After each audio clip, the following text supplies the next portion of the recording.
नमस्कार दोस्तों, welcome to my channel.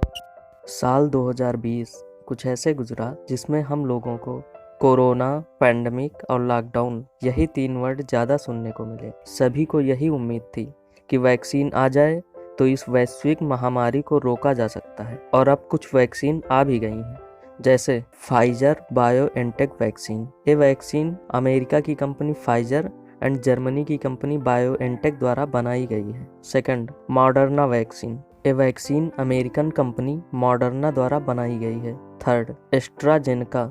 ये वैक्सीन ब्रिटिश कंपनी एस्ट्राजेनेका द्वारा बनाई गई है।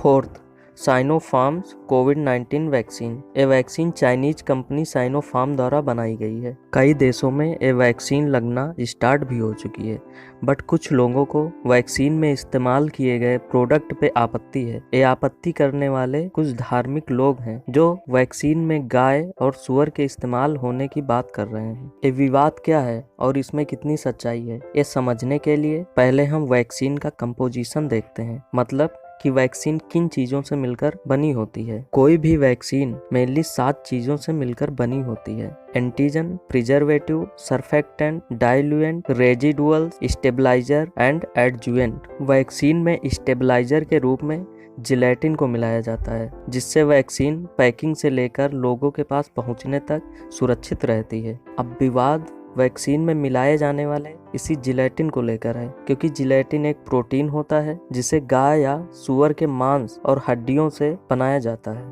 वैसे वैक्सीन को लेकर ये विवाद नया नहीं है। जब दुनिया की पहली वैक्सीन बनी तब भी कुछ ऐसा ही विवाद हुआ था। बात सितंबर 1798 की है, जब ब्रिटेन में एक किताब छपी जिसका नाम था एन इंक्वायरी इनटू काउपॉक्स। इसे लिखने वाले थे सर एडवर्ड जेनर, जो एक ब्रिटिश डॉक्टर थे। इस किताब में एडवर्ड जेनर ने चेचक से बचाव का तरीका बताया था। इनकी ये किताब मेडिकल जगत की महान उपलब्धियों में गिनी जाती है। इसमें एडवर्ड ने बताया कि अगर इंसान गाय में होने वाले काउपॉक्स वायरस से खुद को संक्रमित कर ले तो चेचक से बच सकता है। उनकी बताई इसी राह से दुनिया को चेचक का टीका मिला और ये दुनिया की पहली वैक्सीन या पहला टीका था। चेचक इतनी खतरनाक बीमारी थी कि ये पिछले 10,000 साल से पूरी दुनिया में तबाही मचा रही थी और सिर्फ यूरोप में हर साल करीब 4 लाख लोगों की मौत हो जाती थी और जो जिंदा बचते थे उनमें से काफी लोग अंधे हो जाते थे। इतनी घातक बीमारी का इलाज खोजने के बाद भी एडवर्ड जेनर का पूरे ब्रिटेन में विरोध हुआ और विरोध करने वाले लोग चर्च के थे।